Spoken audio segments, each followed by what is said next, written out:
డైనోసార్ల కాలం నుండి అంటే దాదాపు 6,60,00,000 సంవత్సరాల క్రితం భూమిపై గ్రహశకలం పడి 75% జీవరాశి అంతరించిపోయినప్పుడు కూడా తట్టుకొని బతికిన ఒక అద్భుతమైన జీవి ఈ భూమిపై ఉంది.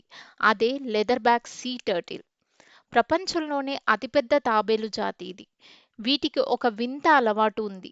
ఇవి ప్రపంచంలో ఎక్కడ తిరిగినా గుడ్లు పెట్టడానికి మాత్రం తాము పుట్టిన బీచ్‌కే తిరిగి వస్తాయి. అలా భారతదేశంలో వీటికి ఉన్నంత అతిపెద్ద స్థావరం మన గ్రేట్ నికోబార్ ఐలాండ్‌లోని గలాథియా బే. కానీ ఇప్పుడు ఈ అరుదైన జీవుల ఉనికికే ముప్పు వచ్చింది. మన కేంద్ర ప్రభుత్వం అక్కడ సుమారు 81,000 కోట్ల వ్యయంతో ఒక మెగా ప్రాజెక్ట్‌ను తీసుకురాబోతోంది. ఈ ప్రాజెక్ట్ వస్తే ఈ తాబేళ్ల నివాసాలు 90% శాశ్వతంగా తుడిచిపెట్టుకుపోతాయి. కేవలం తాబేళ్లే కాదు, వేల ఏళ్ల నాటి అడవులు, పగడపు దీవులు మరియు అక్కడ మాత్రమే నివసించే ప్రాచీన ఆదివాసీ తెగలు కూడా అంతరించిపోయే ప్రమాదం ఉంది. కొందరు నిపుణులు దీన్ని భారతదేశ చరిత్రలోనే అతిపెద్ద పర్యావరణ ఫ్రాడ్ అని పిలుస్తున్నారు. ఇంతకీ ఈ గ్రేట్ నికోబార్ ప్రాజెక్ట్ ఏంటి? దీని వెనుక ఉన్న అసలు నిజాలేంటి? బియాండ్ హెడ్లైన్స్‌లో ఈరోజు లోతుగా విశ్లేషిద్దాం. ముందుగా మనం ఈ గ్రేట్ నికోబార్ ఐలాండ్ ఎక్కడుందో మ్యాప్‌లో చూద్దాం. బంగాళాఖాతంలో ఉన్న అండమాన్ నికోబార్ దీవుల శ్రేణిలో ఇది అత్యంత దక్షిణాన ఉండే చివరి దీవి. దీనికి కొంచెం కిందకు వెళ్తే ఇండోనేషియా, మలేషియా మధ్యలో ప్రసిద్ధ స్ట్రెయిట్ ఆఫ్ మలాక్కా ఉంటుంది. ప్రపంచవ్యాప్తంగా జరిగే సముద్ర వ్యాపారంలో 30% వాణిజ్యం, దాదాపు 94,000 నౌకలు ప్రతి ఏటా ఈ దారి గుండానే వెళ్తాయి. ఇప్పుడు ప్రభుత్వం ఇక్కడ 4 ప్రధాన పనులు చేయబోతోంది. అంతర్జాతీయ కంటైనర్ ట్రాన్స్‌షిప్‌మెంట్ టెర్మినల్ అంటే పోర్ట్. రెండవది మిలిటరీ మరియు సివిలియన్ అవసరాల కోసం ఎయిర్‌పోర్ట్. మూడవది 450 మెగావాట్ల పవర్ ప్లాంట్. నాలుగవది ఒక కమర్షియల్ టౌన్‌షిప్ అంటే ఒక నగరం. ఇక్కడ దాదాపు 3.5 లక్షల నుండి 6.5 లక్షల మంది జనాభాను తెచ్చి స్థిరపరచాలని చూస్తున్నారు. ప్రభుత్వం ఏం చెప్తోందంటే మేము కేవలం 1.82% అడవులను మాత్రమే నరుకుతున్నామని. వినడానికి ఇది చాలా తక్కువగా అనిపించొచ్చు. కానీ ఇక్కడ అసలు ట్విస్ట్ ఉంది.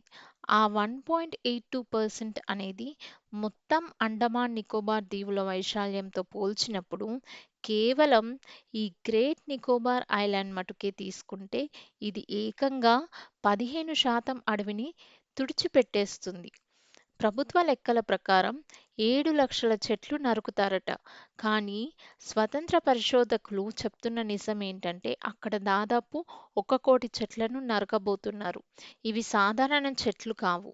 వందల ఏళ్ల నాటి దట్టమైన వర్షారణ్యాలు.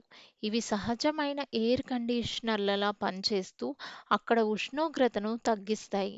వీటిని నరికితే తీవ్రమైన వేడి తరంగాలు, కరువు వచ్చే ప్రమాదం ఉంది.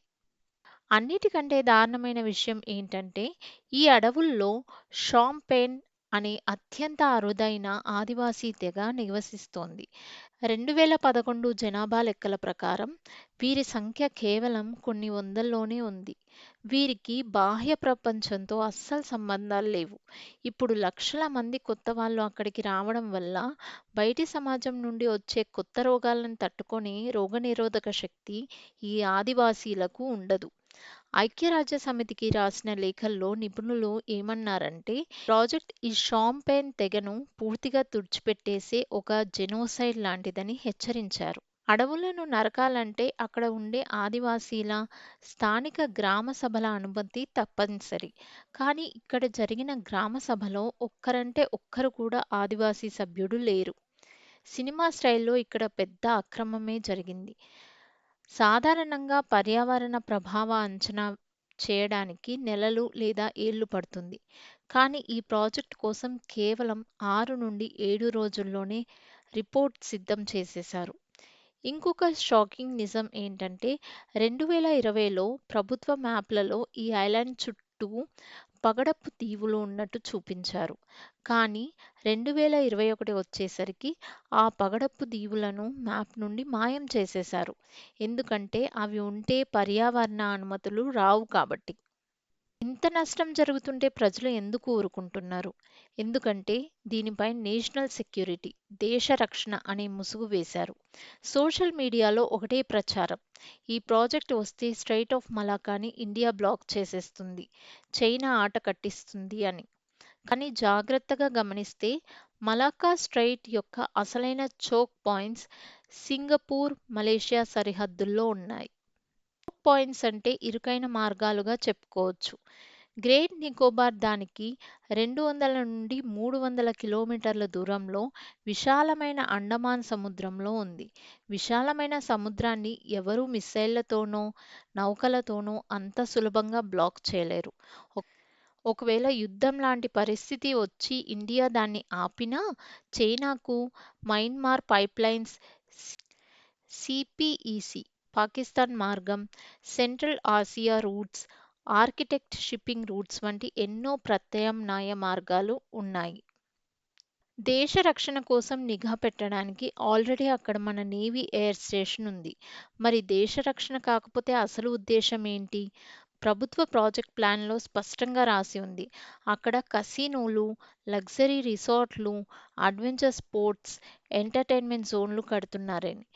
ఈ ప్రాజెక్టు కోసం ఇంట్రెస్ట్ చూపించిన కంపెనీల జాబితాలో అదానీ పోర్ట్స్ పేరు కూడా ప్రముఖంగా కనిపిస్తోంది.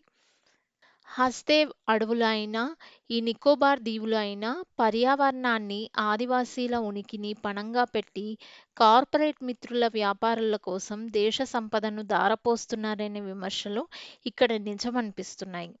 మన దేశానికి రక్షణ ఎంత ముఖ్యమో మన ప్రకృతి, పర్యావరణం కూడా అంతే ముఖ్యం. మిలిటరీ బేస్ కట్టాలనుకుంటే కట్టండి. కానీ దాని పేరు చెప్పి రిసార్టులు, కసినోల కోసం ఇంతటి మహావినాశనాన్ని తెచ్చిపెట్టడం ఎంతవరకు న్యాయం? దీనిపై మీ అభిప్రాయాన్ని కింద కామెంట్ సెక్షన్లో పంచుకోండి. మరిన్ని నిజాల కోసం బియాండ్ హెడ్లైన్స్ని సబ్స్క్రైబ్ చేసుకోండి.